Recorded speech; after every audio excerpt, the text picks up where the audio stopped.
Welcome to the 6th Annual Ariel Avrech Memorial Lecture. Happy Father's Day to all the wonderful fathers and grandfathers. Karen and I are constantly faced with a series of what might have been if Ariel had not been taken to Olam Haba. Now Ariel would be 28 years old. Ariel would probably be married with children. He always said that he wanted 7 girls named Gila, Rina, Ditza, Chedva, Rhea, Shalom, Vireyut. He was interested in special ed. Ariel was simultaneously taking courses at Johns Hopkins while learning at Bnei Yisrael in Baltimore. And so today, he would probably be a beloved Rebbe to learning disabled children. He would, no doubt, be a proud and doting uncle to Lida and Ellie's child, Mayan Ariel, who would not be named Ariel. And Ariel would be welcoming Aliza's fiancé, Ashkon, into the family, perhaps sitting down over a Gemara and learning together, for this was one way Ariel bonded with people. In my mind's eye, I imagine Ariel living in Los Angeles, in the Pico Robertson area, sitting beside me here in the Young Israel, a shul to which Ariel was dedicated, and introducing his children to Rabbi Muskin, our beloved Mora D'Asra. These visions are alternately comforting and painful. Contrary to all logic, as time passes, our memories of Ariel have become more vivid. The images of every stage of his life are easier to evoke in all nuance and detail. This is a mixed blessing, since it intensifies our longing for his smile, his steadfastness, his intelligence, and kindness. Yet the enrichment of memory strengthens his role in our family as a luminous spirit, a daily neshama yitara, guiding us in the corporeal world. His goodness, his Torah scholarship, and modest piety are a constant reminder of what we should all strive for in our lives. Indeed, Ariel's absence has been transformed into a deeply felt presence. The Avrech family thanks all our friends who have contributed to this lecture series over the years. Your support and friendship are a direct reflection of your love and respect for Ariel Chaim, and we are deeply touched by your generosity. In memorializing Ariel, Karen and I frequently speak of the danger of losing the true texture of his character. We need to remember details unique to Ariel, details that are grounded to a human scale. Ariel loved being with his friends, and so a gathering like this is exquisitely attuned to his soul. We made a video at Ariel's 12th birthday party. At first, typically for Ariel, he hesitated and said very little. Then, after all his friends spoke and he had gathered his thoughts, he commented, "I'm glad that my friends are here now, and I hope that we will all be friends in 25 years. Friendship is eternal. Friendship is a wonderful thing. I could write a whole book about how great it is." Let us now, as eternal friends of Ariel, celebrate his memory. A special welcome to my father, Rabbi Abraham Avrech, and my mother, Sylvia, who flew in from New York to attend this lecture. Also welcome to our daughter, Aliza, and her fiancé, Ashkon, who made this trip even as they are in the midst of planning their August chuppah. Ariel's grandmother, Mrs. Celia Singer, expressed her regret that she could not attend because of health reasons, and our daughter Lida and her husband Ellie and their child Mayan Ariel were not able to fly out this year because of scheduling conflicts, but they are here in spirit. Planning this lecture is a big job, and without Rebecca Jalali, who is also my invaluable source for information regarding Bollywood, the Indian film industry, we would be unable to present this series. Finally, during Ariel's long illness, there was one man who always stood by Ariel's side, a man who could be counted on for spiritual comfort and common sense advice. Rabbi Elazar Muskin is not just a friend to the Avrech family, but a pillar of our lives here in Los Angeles. Ariel was proud to call Rabbi Muskin his Rebbe. We are proud to call Rabbi and Mrs. Pruzansky friends and relatives, for Karen's brother David is married to Ilana, Rabbi Pruzansky's sister. This morning's program will proceed as follows. Rabbi Pruzansky will deliver his lecture, followed by a brief question-answer period. Then the Kel Malei Rachamim will be chanted by Dr. Mark Goldenberg, after which I will recite the Kaddish, and then you are all invited to brunch in the social hall. We are also glad to welcome Karen, there are a lot of Karens in my life, Mrs. Pruzansky, who is able to join us for this lecture. Our speaker, Rabbi Stephen Pruzansky, is the spiritual leader of Congregation Bnai Yeshurun, a shul consisting of nearly 600 families in Teaneck, New Jersey, and one of the most vibrant centers of Orthodox Jewish life today. He has served there since August 1994. Rabbi Pruzansky is the author of A Prophet for Today, Contemporary Lessons of the Book of Yeshua, and Judges for Our Time, Contemporary Lessons for the Book of Shoftim, two books that I have read and plan to read again, for they are that good. The lecture is being videotaped, and in a few days, your friends can download it from my blog, Seraphic Secret. The title of Rabbi Pruzansky's lecture is Conformity in Jewish Life, Virtue, Vice, or Affectation. Please turn off your cell phones and beepers. With the greatest respect, Rabbi Stephen Pruzansky. Robert, thank you very much for that wonderful introduction. Good morning to everyone here. I'm honored and humbled to be delivering the Ariel Avrech Memorial Lecture. I'm well aware of the distinguished lecturers that preceded me. It is a humbling and daunting experience. Rishus Morda Asra, my dear friend Rabbi Muskin, and Rabbi Mrs. Avrech, and all the assembled. Ariel was a precious neshama, a very pure soul who loved Torah. And Robert mentioned he often bonded with people through the study of Torah. I used to speak to my own nephew, Yisrael Pruzansky, over the phone learning with him. And by coincidence, the week of Ariel Shiva, I was in Los Angeles for a wedding, and I stopped by the house. I remember sitting with Karen's father, Rabbi Singer, Olav Shalom, who just extolled in the most glowing adjectives his grandson, who had just been lost, and his very special personality, and his love of Torah. But more than that, he had a love of literature too, which leads me to understand that no person can be pigeonholed. No person can be identified or wholly circumscribed by only one category. It can't be as if we could say, this is who this person is, and he's no one else. Human beings are much more multifaceted, much more complex, and every human being has a unique soul, like Ariel did, and that's why we mourn the loss of every human being, because he is that unique soul. And so when Robert asked me to come this year, and I had a few days to think of a topic, I thought of this one. I have to tell you, it's not a lecture that I pulled out of the drawer. Rabbanim do that sometimes also. But it's a subject that I've given a lot of thought to over the last 2 or 3 years because of different trends in Jewish life and the Jewish world that I think are very important to both understand and to underscore.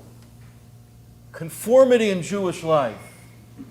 Is it a virtue, a vice, or is it an affectation?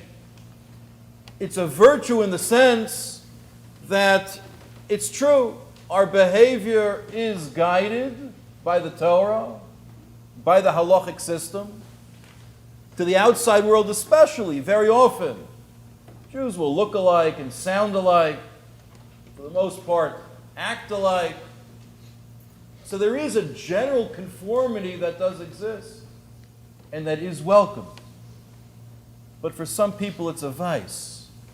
A vice either because it's a straitjacket which deprives them of the full expression of their personality, or because what's required of them is to be nonconformists, not to follow others, but to blaze new trails.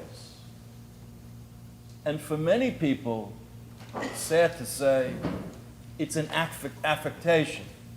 It's a pose. It's a pretense. They want to look the part and dress the part. On the exterior, they seem the same as most others. But internally, they're different. And they don't want to admit it. And then it's harmful. So is it a vice, a virtue, or an affectation? So in good Jewish and legal tradition, the short answer is, it all depends. And the longer answer we'll get to now. Conformity is the extent to which we're influenced by others. We conform in order to create a group, in order to belong to a group, and their expectations of common behavior and values and interests and ideas. And if we fail to conform, there's usually some social rejection that comes from that. So from that perspective, we're great conformists. We have 613 mitzvos, commandments. We have a davening, which more or less is the same, even though there are different customs in the Jewish world. For example, in the Amidah, in the fundamental prayer we say 3 times a day, the end of the blessing is always the same, no matter what our backgrounds. And the laws of kashrus, of kosher food, are more or less uniform. And certainly Shabbos, the Sabbath, we all observe on the same day. So there is a uniformity in Jewish life to which we all aspire. But there's a conformity of deed, and there's a conformity of thought. And this is much more complicated. And sometimes, very often, conformity of thought becomes a straitjacket of expectations. We have for ourselves, we have for our children.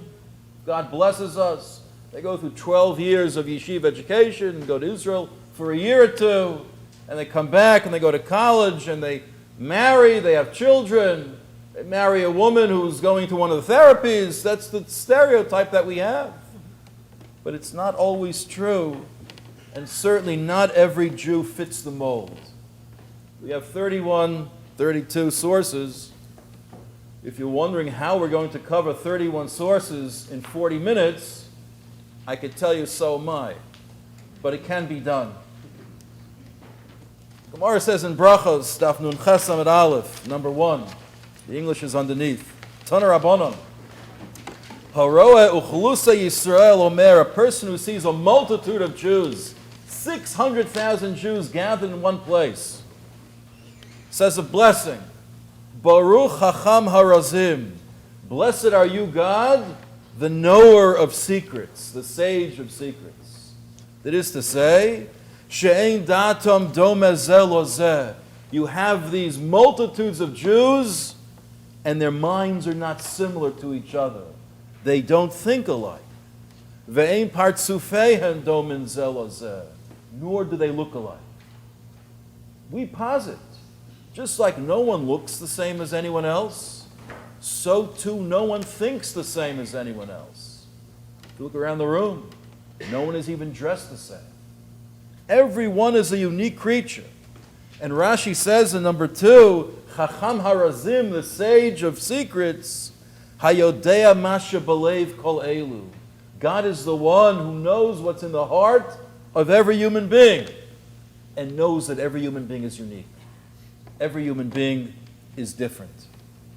Further, Torah says, we'll read it in a few weeks in Parshas Pinchas, Moshe said to Hashem, as he neared the end of his life, Yifkod Hashem Elokeh Ruchos L'chol Basar Ish Al Hoido. May Hashem, the God of the spirits of all flesh, appoint a man over this assembly. Why is God called the God of the spirits of all flesh? So again, Rashi says in 4, Omar Lefanov, Moshe said to God, Ribbono Shel Olam, Master of the universe, Galui v'yadua lefanecha, it's well known before you, revealed, Dato shel kol echad ve'echad, you know the thoughts of every person, ve'einon domin ze lo ze, and their thoughts are not at all alike. Mina alehem manhig, appoint therefore over them a leader, sheyehei sovel kol echad ve'echad lefi dato, a leader who can tolerate the difference of opinions that arise amongst Jews. He appointed Yeshua, but I don't think it was successful. I don't think the leader has yet been created who's able to be sovel das kol echad ve'echad, who can tolerate every single opinion amongst his followers or congregants. Perhaps Rabbi Muskin is the exception. I'm not. But it's hard to find such a person. That's what we look for. Strange, we recognize this. Everyone thinks differently. Events impact on people differently. No one is the same. And yet, very often in Jewish life, there's the expectation that we all think alike. I don't want to go too much off the field, but certainly in political life it's so. In this state and my state, California, New Jersey, so President Obama won an overwhelming landslide victory over 60%. But amongst Jews, as we know, for many years already, Jews have always given the Democratic candidate almost a Brezhnev-like proportion of victory. Strange. For 75 years, Jews have been like that, whereas the previous 75 years, from the time we became active in American politics, from the mid-19th century, Jews were overwhelmingly Republicans. And the last 75 years, overwhelmingly Democrats. Strange because almost every other ethnic group, certainly every other religious group, has a much more even distribution across the political spectrum, shifting, tending one way or the other, depending on the candidate. But yet for us, it doesn't seem to be like that. That's a different issue altogether, why that's so, and when and how it might change. But nonetheless, at least in that one spectrum, it seems that we don't have different views. We're more or less monolithic. But yet we all know that we're not. We know that we think differently. Expectations, though, always remain that there's a symmetry in life. That life follows a pattern, we'll all do the same thing, and we are jarred, we are discomfited by things that are out of the ordinary, things that are unexpected.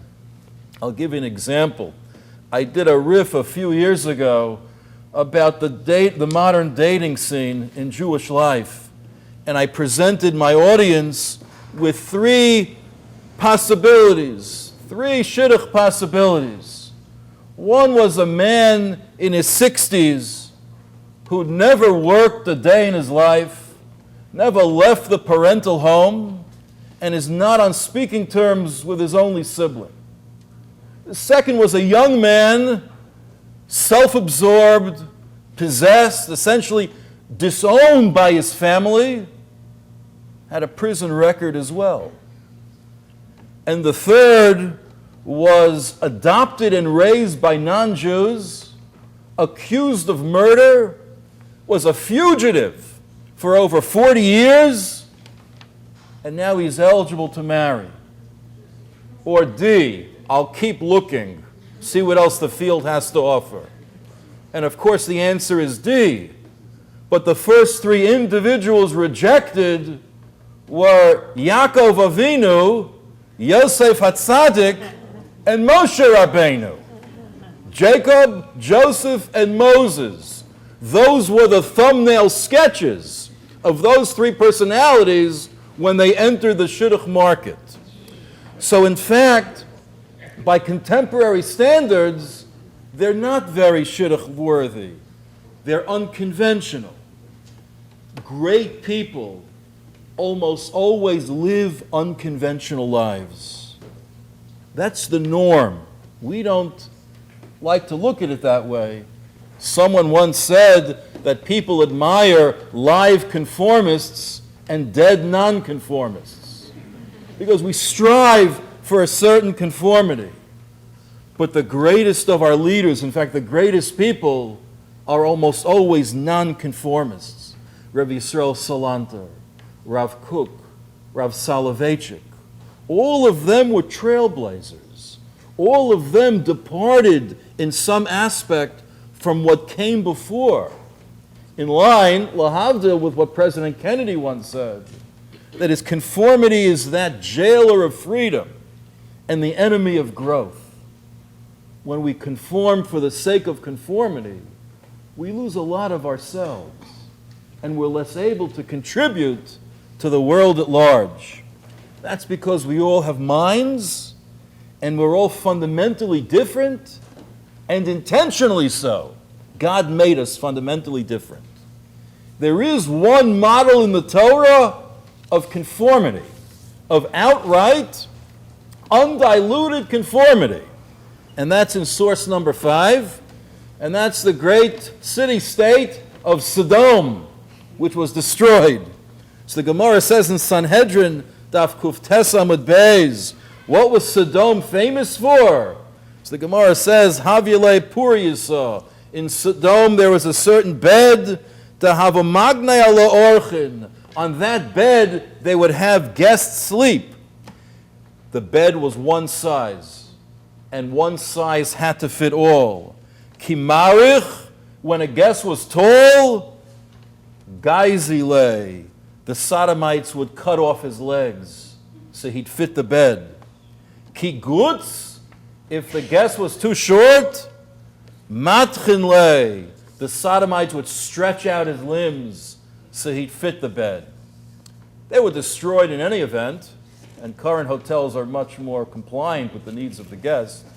But in fact, the parable of Sodom is a very apt one. Sodom was the citadel of conformity. One size fit all. Differences in outlook, in worldview, especially in ethical strivings. If a person said, this seems to be wrong to me, like Lot did eventually, he was not accepted. He was rejected. Sodom posited an absolute unity. They wanted a unified society based on identity of everything. No human difference would be recognized. No individuality would be recognized. And we've had that in our world, post-Sodom as well. If you look at construction, post-war construction, in England, in that matter in Israel, in the old parts of Tel Aviv, or in the rest of Europe, socialists always build block housing. Everybody looks the same. Everybody is the same. Everyone gets the same size apartment, and that's it. That's how we create unity. One of the great laments in Jewish life, always there's no unity, there's too much disunity. So a few years ago, I came up with a solution to that problem. How do you have unity in Jewish life? Everybody should agree with me. If everyone agrees with me, then ipso facto there's unity. And then I found out there are another million people who have the same idea, that they should be the ones who are followed, and therefore that idea died. But in fact, Sodom was that fortress of unity in the world, and it was destroyed. Because that unity, which blurs and overwhelms human difference, is not the unity that the Torah seeks. Let's start in one area, and that's intellectual nonconformity. The fact is, the Torah is very dynamic, very vibrant, and can be understood in a number of ways. Shivim panim l'Torah. There's 70 facets to each verse in the Torah. Yerushalmi says, it's source number 6, Yerushalmi in Sanhedrin, Perek Dalid, Halacha Beis, Omer Rabbi Yanai, Ilu nitna Torah chatucha lo haisa l'regel amidah. If the Torah was given as a law book, instead of a book of stories, a book of ethics, a book in which the life of a nation is interwoven with the expectations of our lifestyle, but rather we received the U.S. Code, it never could have survived. The Pnei Moshe says, because the Torah tzarich shetia nidreshes ponim lekanu lekan. The Torah has to lend itself to different interpretations. as in Elu va'elu divrei Elokim chayim. These and these are the words of the living God. Matam, Yerushalmi continues, Veidaber Hashem el Moshe. Why is that phrase repeated so often in the Torah? God said to Moses, Omar lefonov, Moses said to God, Ribono shel olam, Master of the universe. There's so many possibilities in halacha. Rabbanim are asked questions all the time. Hodieni heichi halacha. Just tell me what it is, yes or no. Is it kosher, is it not kosher? Is it permissible, is it forbidden? Just give me the answer. God said no. Acharei rabim latos. You have to follow the majority. The majority means there's a minority, which implies there are different opinions. Rabu hamizakin zaku. If the majority declares the person not liable, he's not liable. Rabu hamechayvin chivu. If the majority says he is liable, then he is. Kedei shetei Torah nidreshes memtes ponim tamei, memtes ponim tahor. So Torah can be expounded 49 ways for purity, 49 ways for impurity. Or like the Gemara says in Sanhedrin, the Torah is uchefatish yefotzas sela. It's like a hammer hits a flint and produces sparks. So too the Torah lends itself to a variety of interpretations. And because our minds are different, creativity is prized. Look at number 7, the top left, the Yalkut Shimoni and Shoftim.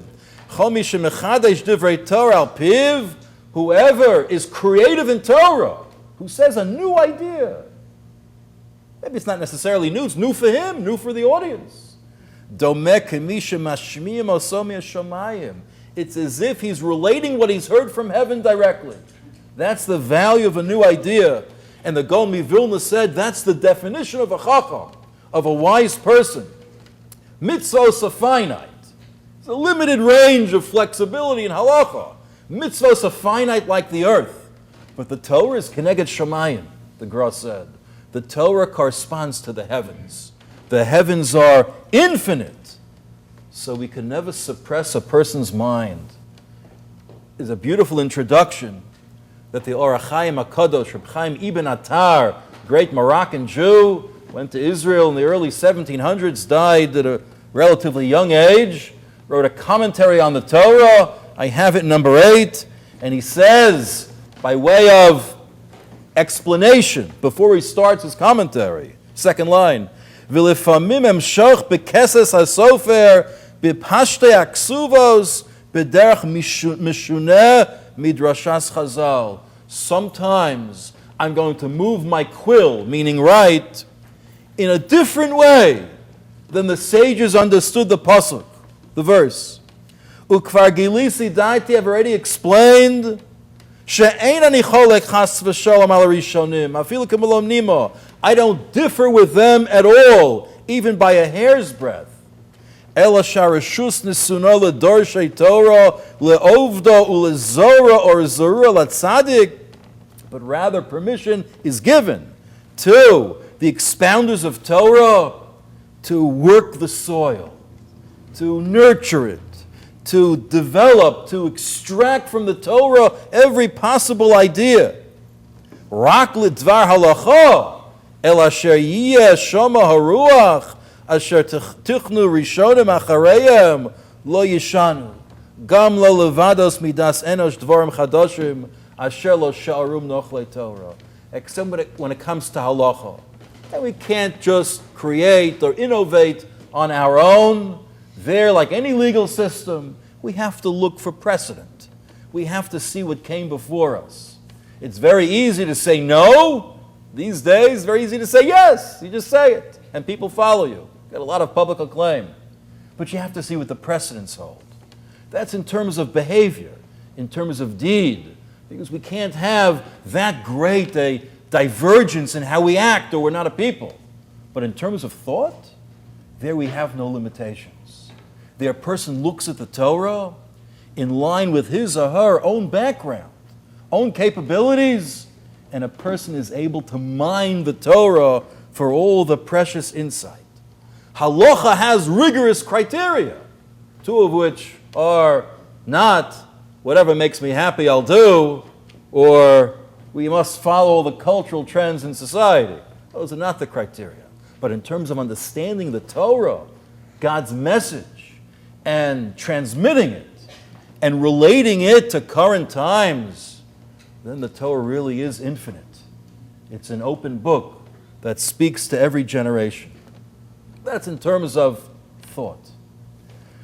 It's interesting, as I thought about this topic in the last half year, we have role models in terms of conformity as a virtue, as a vice, or as an affectation. Who is the greatest nonconformist of all time? Avram Avinu, Abraham. For him, conformity was a vice. Look at number 9. He was told that his nephew had been kidnapped. Vayagela Avram ha'ivri. Avram is called Avram ha'ivri, Avram the Hebrew. Why Ivri? Mahu Ivri, says the Psikta Rabasi. Shekol ha'olam kulo le'ever echad, v'hu haya le'ever echad.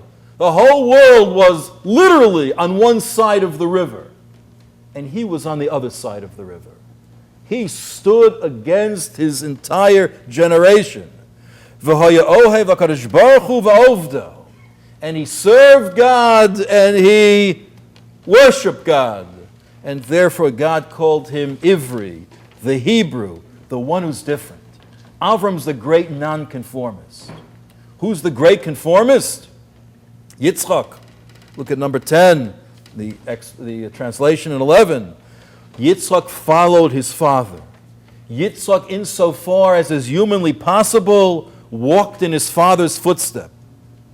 Vayeshev Yitzchak, vayachpor beros hamayim asher chafru b'mei Avraham aviv. The story in Parshas told us he dug wells. The Philistines hate him so much that they covered up his wells.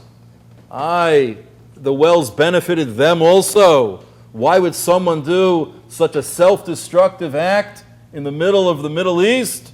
Gee, I have no idea why. But they destroyed the wells from which they themselves drank because they hated the fact that Yitzchak had done them. When he came to some reconciliation with them, he redug those wells. Vayikra lohem shemos kishemos asher kara lohen aviv. He called them the same names that his father had given them. Yitzchak saw himself as a continuation of his father. That something was lost in the process. His father and mother had made souls in Haran, a nefesh asu b'Haran. His father and mother had gathered people to his ideology. What happened to them? Yitzchak lost them. He lost them because he was only a follower. And conformity does cause people to stagnate over time. One who walks in another's tracks leaves no footprints. Yitzchak was a great person, but something was lost because all he did was follow his father. Yitzchak had 2 sons. His son Esav was the model of the conformity of affectation. Esav was all pretense related to his father, Yitzchak. Ish Yodei Atzayid is a person who knew how to hunt. Rashi says he knew how to be cunning with words. He knew how to deceive his father into thinking he was really his follower. Esav is the model of the person, the prototype, who knew how to dress the part, who knew how to adopt the look, who knew how to shuckle properly so people thought he was davening, when in fact he really wasn't. Esav confused the external garb with the internal self. Irony of ironies. His downfall was when Yaakov, his brother, adopted his garb, the external garb, the bigdei chamudos, the precious clothing, in order to deceive his own father, Yitzchak. Esav confused the physical for the spiritual, the body for the soul. For him, it was all affectation. Yaakov is the model of conformity of virtue because he was both a conformist and a nonconformist. All the years he was in his parents' home, he was Ishtam, Yoshev Olim, studying with and from his father. He was the great conformist. He was a mimic even of his father, who was also a Yoshev Ohalim. But then he had to leave the home, and he became the great nonconformist. He carved a new path. Emerson once said, "Do not follow where the path may lead. Go instead where there is no path and leave a trail." And that's why Yaakov was the Bechir Sheba'avos. He was a synthesis of both Avram and Yitzchak. And that's how he was able to become the father of the tribes, all of whom are unique and each of whom are different. Number 12, Yaakov blessed the tribes, his 12 sons, at the end of his life. Kol eila shiftei Yisrael shnei masar. They were all 12 tribes. V'zos asher diber lehem avihem. This is what he said to them, vayevarach osam, and bless them. Ish asher kavir chaso beirach osam.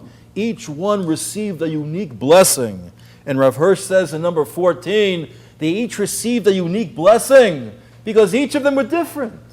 Each of them represented a different attitude, a different personality, in some sense a different method of serving God, all part of the same nation. They were different. So they each had unique characters, and yet each of them received the blessings of all the others. And we see this most clearly in a portion we just read a few weeks ago in Bamidbar, number 15, on the flip side, the top right, the Medrash in Bamidbar Rabbah, Parsha Beis. Each tribe had its own flag. Simanim hayu l'chol nasiv v'nasim mapo v'tzeva kol mapo v'tzeva k'tzeva shel avanim tavos shayu alibo shel Aaron. Each tribe had its own flag, with its own color, with its own symbol. In a beautiful medrash, each tribe crossed the Red Sea on its own bridge, own land bridge. There were 12, not one. Good toll collection. Each one had its own bridge, because each tribe is unique. Each tribe is different. So the question really is, why is that so hard for us to relate to in Jewish life? That there are 12 tribes, and the tribes are all blessed, and the tribes learn from each other. And Reuven, so he had one stone, and his color was red, and he had the Dudaim, and to the Medrash lists all the tribes. They all had their own color, their own stone in the breastplate of the Kohen. They all had a very unique character, and yet they all served God together. Vayevarach osam, all subject to the divine blessing. It's not always like that in Jewish life. We don't deal well with conformists. In the last year, just the last year alone, so about a year and a quarter ago, there's a singer in New York. I'd never heard of him until the incident arose. His name is Lipa Schmelzer. And he had booked Madison Square Garden with a concert that would attract thousands. And he was forced by rabbis in Brooklyn, where he lives, to cancel the concert. Lost a lot of money as a result. To cancel the concert at the Garden because of what the New York Times reported, their fears of the potential for ribaldry and frivolity. All right, frivolity I can understand. Ribaldry I hadn't seen in a book since the time of Molière, maybe Rabelais, that ribaldry should be a concern in Jewish life. Around the same time, within a few weeks, there's another chassid in Williamsburg who fancied himself an actor and was forced to withdraw from a movie that he started filming in Brooklyn with Natalie Portman, or his children would be expelled from yeshiva. And so he complied. One interviewee said, "We don't even have a TV in our homes. We don't watch movies. So to be in a movie," he said, "is the worst thing." The worst thing? There's a lot of bad things happening in our world. Everything is relative. It's hard to say it's the worst thing. Reading just a few months ago, a young religious Israeli girl from Hoshaya, a small moshav in the Galil, not far from Kibbutz Lavi, very talented basketball player. She got a scholarship to play basketball, Shomeret Shabbat, at the University of Toledo. had an all-star season this year. Nama Shafir is her name. And a few years ago, there was another athlete billed as the Jewish Jordan.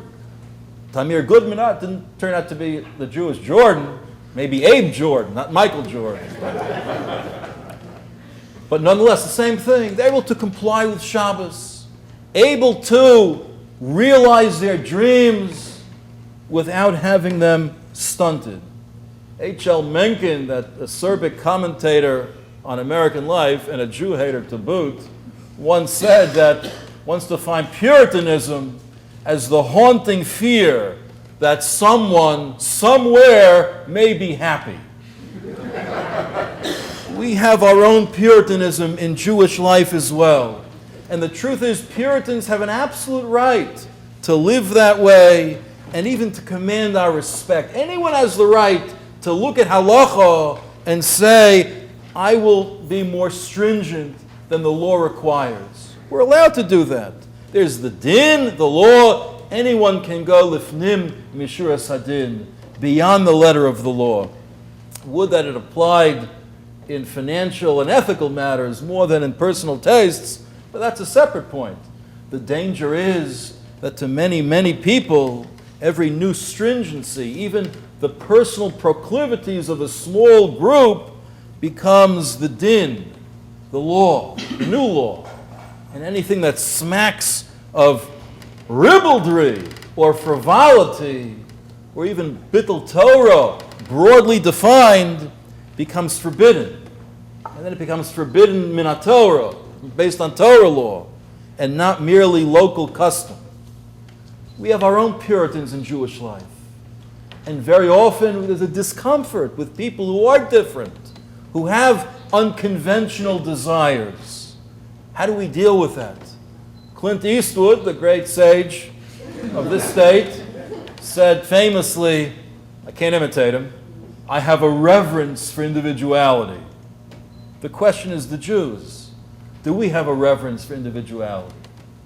It's a beautiful halacha, the very last one in Shulchan Aruch Arachayim, that no one would ever think of or look at or think it's important at all.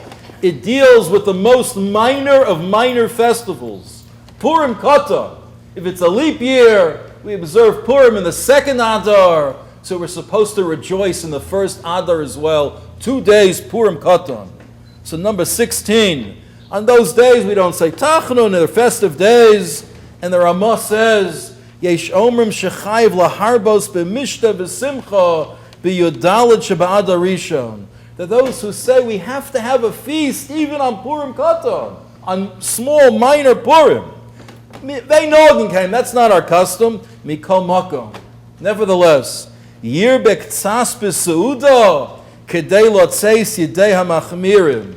We should increase a little that day what we eat in order to satisfy the opinion of the stringent ones. By the way, have you ever heard someone described as a stringent one who told you to eat something as opposed to not to eat something? That's the case right here. The Machmirim say, no, eat a little more on Purim Katan. V'tov leiv mishta tamid. The good-hearted person is in a constant banquet. What does that mean? So the Gemara says in Baba Basra, it's 17 and 18. Rabbi Yanai Omer, the whole pasuk is, Kol yemei ani ra'im, all the days of the pauper are bad. V'tov leiv mishta tamid. But the good-hearted person is in a perpetual banquet. So Rabbi Yanai said, all the days of the pauper are bad, ze istanis. That's the person who's squeamish, the person who's bothered by everything, who sees something a little out of the ordinary and can't take it. He wants to have everybody act like him. That's no life. That's kol yemei ani roim. V'tov leiv mishta tamid. The good-hearted has a continual feast. Zeh shedaito yafeh. That's the person who has tolerance, who is accepting of others, who embraces a live and let live. If it's not against halacha and it makes him happy, do it. That's Rabbi Yanai. Rabbi Shubin Levi had a similar but different understanding. He said, all the days of the pauper are bad. Zeshe daito ktsara. That's the one who is mean-spirited. But daito ktsara literally means narrow-minded. His focus is very small, very limited. V'tov leiv mishte tamid, zeshe daito rechava. That's the person who's broad-minded, who's open-minded, who's comfortable in his own skin, who's curious about life. There are communities that demand conformity in every respect, and that's their right. They have a right to do that. The Alt of Slobodka, Reb Nosson Tzvi Finkel, Reb Elazar Muskin, is a Slobodka Anikel. His grandfather learned there. The yeshiva in Slobodka kept burning down, so they built another building, and there was a crossbar hanging outside. And the contractor asked the altar, should I take it down? He said, no, keep it. Within a few weeks, some of the young men in the yeshiva were going out there and doing pull-ups, chin-ups on that bar. And some of the other bacharim complained to the altar that the bacharim are doing calisthenics. So he said, that's why I left the bar there, so that the people who want to exercise can exercise. And the frum who want to complain, they can complain. And this way everybody's happy. That's how we thought. So the communities that demand conformity in dress and deportment, in thought and deed, but conformity will not produce an Alt of Slobodka, or Gaon Vilna, or Chaim Soloveitchik, or Rav Kook, or Rav Soloveitchik, because the great people are the ones who expand the horizons of Torah while maintaining an absolute fidelity to halacha. Note this halacha which ends Orach Chaim. We're no strangers to tragedy.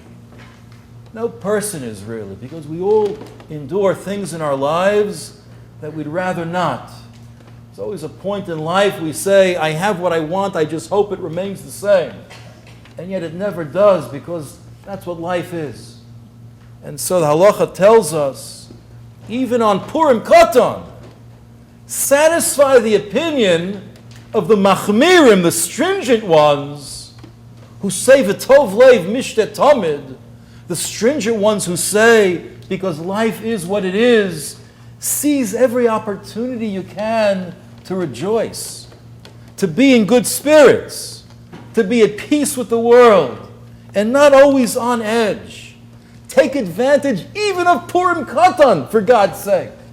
Yud Daled Adar Aleph, and be a little happier that day, because it has a different dimension that other days don't have. Torah is a great believer in personal development. Gemara says in Brachos Daf Yud Zayin, this is number 19, Rabbi Yochanan would finish the very difficult book of Iyov, and he would say, Ashrei mi shegadol b'Torah v'amolo b'Torah. Fortunate is the one who's raised in Torah, who toils in Torah. V'ose nachas ruach liyotzro. And he brings satisfaction to his Creator. How does one bring satisfaction to his Creator? Rav Kook said in his commentary, Ein Ayah, Al Atar Brachos, number 20, it's underlined, Nachas ruach, satisfaction to our Creator, Hu sheyotzi min hakoach el hapoal kol koach shenatu bo batchalat yitzirato shel tachlit hamalo she'efshar b'chuko. The way a person brings satisfaction to a Creator is to become a creator as well, to actualize every potential that a person has, to bring to the fore everything that makes that person unique, because it makes us better Jews. And it makes us better people. And it makes the world a better place. In the Shmona Kvotzim in 21, Rav Kook wrote, it's in English, my translation, it's very difficult to translate. Kol Adam Tzarech Ladad, every person has to know. Shekarui hu la'avod al pi ofen ha'kara v'hargasha ha'myuchad shelo al pi shorish nishmato. Every person must know he's called upon to serve God according to the core of his soul, according to his own consciousness and emotional composition. We can't simply be mimics. We can't simply copy what others do. We have to be our own people in line with halacha. If for no other reason, it prevents discontent. Look at 23, Rav Kook again, in Orot HaTorah. Yeshnam shiatzu tarbut ra'ah. Some people go off the derech. Mipnei shebederech limudam ashlamatam, because in their way of learning and self-completion, self-actualization, haruchanit, their spiritual self-actualization, bagdu bitchunatam ha'ishit hamyuchedet. They betrayed their inner characteristics, their uniqueness. They were forced to suppress it. The frustrated Jewish athlete or singer or dancer or artist. In the creative community, you all know what I'm talking about. Where I live, it's much more difficult because it's considered unusual. It's considered something different. And so it's much less tolerated. Rav Kook said, no, if that's what's within a person, that's what he has to do for God's glory, not just for his own self-development. And Rav Soloveitchik as well in two passages from the Nefesh Harav 24-25. Tzarich kol adam l'kayei mitzvat hidamut elokim demahu afato. Everybody has to emulate God in the sense that God is a creator, the great creative being. Every person is created in God's image. Lefichach michuyav kol echad lefatech kishronotav hamiyuchadot asher lo. Everybody has to unleash his creative potential, his unique talents that define him as an individual. V'liot miyuchad, and to be unique, to be special. And in 25, the same idea, he says, if one does not do that, it'll lead to depression. Every person, therefore, has to explore and cultivate his creative potential, or he'll feel cheated in life. To what does this apply? Rav Kook, we think of Rav Kook, just in terms of Israeli politics today. Rav Kook said in 26, it applies first of all to literature. He said that Orot HaTchiyah is his vision of the renewed Jewish state. Hasafrut titkadesh v'gam hasofrim yitkadshu. He said in that state, in the ideal Jewish state, literature will be sanctified and the authors themselves will be consecrated. Rav Kook had such a beautiful, unique approach to literature, fiction literature. He said it gives a person, the reader, an ability to see the world through the eyes of someone else that he'd never be able to see. And so it expands his horizons. It expands our worldview in a way which makes us more complete. It's enriching, such an approach. It's illuminating. That's what the Jewish state needs. Yitromeim ha'olam la'akir et kocha gadol va'adin shel hasafrut. The world itself will be exalted to see the great power, the delicate power of literature. And in 27, in his igrot, his writings, Hinenu chayavim l'kanot lanu et hakishon hasafrati. We have to acquire again this talent, this literary talent, which is dormant in Jewish life for centuries. If there's someone who fancies himself a songwriter, a poet, he says in 28, as he envisions the state of the Mamorei Ariel, he says we need kol kinyonei chomer v'kinyonei ruach. We need to build Jewish life again, all material and spiritual acquisitions.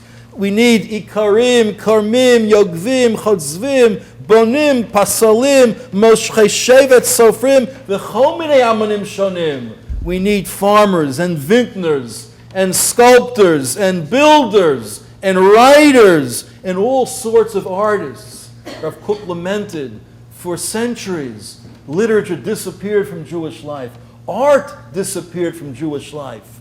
Really, music disappeared from Jewish life. The 20th century saw Renaissance. All these things came back. They're on their way back. But that's what makes us a full, complete people. Further, 29, warning to every parent from the Chavos HaLevavos. This goes back 1,000 years, by the way. Ein takanat ha'olam she'itachdu kol anashav b'chochma achat v'lo b'mlocha achat. It doesn't perfect the world if everybody chooses one profession or everyone studies one discipline. We need people to study a variety of disciplines, to engage in a variety of activities, of professions. The world needs it. It's what gives balance to everyone. Part of nation building requires every person to have a full individual life, so the nation can then have a full national life as well. There's a virtuous conformity of Yitzchak to an extent, of Torah and mitzvahs, of our obligations, a conformity of the moral standards that are required of every Jew, the expectations that we have for our behavior. And there's the affectation of conformity as well, of Esau, people who want to look the part, but not act the part, not do the more challenging work of living the life of Torah and internalizing the values. The truth is, in our day, we see it most in dress. You wear a certain hat, or a certain color suit or shirt, and you're on the team. And yet, there's no particular Jewish garb. As the Rambam says in 30, Malbush Talmud Chacham, which really means every religious Jew today, Malbush Noevin Aki, wear something clean and neat. Jewish clothing is no shatnez for men and women, and tzitzis for men. Those are the guidelines. Beyond that, there's really no mandatory color. When the color changes from white to blue, though, I want in on some of that action because it'll be a windfall. There is no mandatory color in Jewish life. Ein sur kelokenu, ein sayar kelokenu. God was an artist who created a multicolored world. Would that we'd appreciate that too. Conformity, that's just a pose, is demeaning. It's demeaning to the individual, and it's demeaning to the community. We should move away from that. And there's a joy, there's a conformity that's a vice as well, and that's the joys of nonconformity. As long as we comply with the Mishnah in Avos, number 31, Tam v'nishlam, v'chol ma'aseh hayu l'shem shamayim, that all of our deeds should be for the sake of heaven. Whatever we do, it's because we want to glorify God. The nonconformist in mitzvos is beyond the pale. But in terms of life's experiences and joys, the Torah celebrates nonconformity, and we're enriched and strengthened by it. It's appropriate, I end with a comment from Rabbi Yaakov Ariel, who's the chief rabbi of Ramat Gan, one of the great leaders of Israel. Comments on the pasuk in Truma about the Aron HaKodesh, the Holy Ark. It's mibayis u'michutz titzapenu. The ark is considered wood. V'asu aron atzei shitim. It's made of acacia wood. And yet it had 3 compartments. Gold on the outside, wood on the interior, in the middle rather, and gold again in the very interior. And he said, that's the Torah. The words are given, they're golden. Gold is a metal, it's fixed, it doesn't change, it's precious. We hold the Torah close to us, we can't change the scroll of the Torah. And the Halach is also fixed, it's the boundary on the outside. But in the middle it's wood. And the Torah is really defined as wood. Vatsu aron atzei shitim, the ark is made of acacia wood, notwithstanding that it looks gold, because it's overlaid with gold. Wood grows. Wood is vibrant. Wood develops. Wood has life to it. The middle box is the human being who grasps the Torah, who finds in the Torah personal development, who finds growth, who finds creativity, who finds the ability to build. That's how we produce our great people, our giants.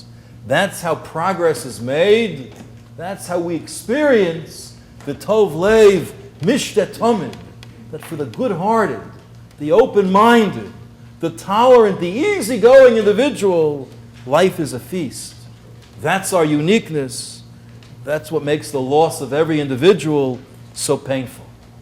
Ariel was such a unique individual who carved his own path in life, and in such a short time, in a little over 2 decades, enriched the lives of so many and is an example for so many more. May his neshama continue to inspire goodness and love of Torah in others. Tehi nafsho tzrua b'tzar hachayim. May your soul be bound up in the bond of eternal life. Amen. Thank you very much. I'll take a few questions from the audience. It's all been covered already. Perfect. Any questions? Yes, Karen. A question. It's just a comment that it's almost miraculous how you pulled it into Ariel's being, because the epitaph on his kever is Yadav Amal B'Torah V'Ahav B'Torah. Love life. He toiled in Torah and loved life as well. Okay. Yes, sir. How would you reconcile the two ideas that the sin of Sodom was their lack of hospitality, and yet in the passage you quoted here, it has to do with the particular type of hospitality that they offer? Their sin was really conformity, for not recognizing individual difference. In fact, if you look at Pirkei Avos, Midas Dom is a person who says, Shali, Shali, Shaloch, Shaloch. I have mine, you have yours, and there's no bond between us. Sodom imposed a conformity on all who lived there and all who came to visit. And that suppressed a very essential dimension of human life. And therefore, such a society cannot be allowed to endure. Because without that, the world cannot grow. The world cannot develop. Yes, ma'am. Just it's sort of a parallel idea, but isn't one of the ways of determining whether a Navi is a Navi Sheker is if two people say the exact same words as the other? Yes, the Gemara says in Sanhedrin, Daf Peites, Ein shnei nevim misnabim v'signon echad. No two prophets have the same style of prophecy, because a prophecy is a message from God that's filtered through a person's imaginative faculty. And because that faculty differs from one to the next, therefore no two Nevi'im. Yeshayahu, Yirmiyahu could have the same message, but the way they'll present it, the way they'll articulate it, is in line with their unique personality, their knowledge. Exactly. Exactly. If you couldn't have two prophets with the same signon, same style, because that would be a redundancy. God doesn't want redundant people. Each person, B'Tselem Elokim, a unique soul, and therefore, good catch, sign me up for the Kings. Each person has a unique soul, and therefore each person has to be able to enunciate that uniqueness. Okay, I thank you all very much.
Es nishmas Ariel Chaim Ben Ruven Yaakov Echasya Sheolach Leolamo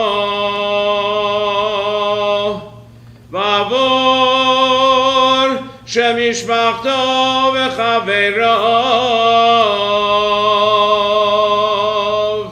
Yitnu tzedakah Ve'adas koras nishmaso V'ganei Eden Vei menuchaso Lochein balo rachamim Yasirei v'seiser kenafav Li'olamim V'yitzror b'yisor l'chaim es nishmaso Adonai unachlaso V'yanuach v'shalom al mishkavo v'nomar Amen.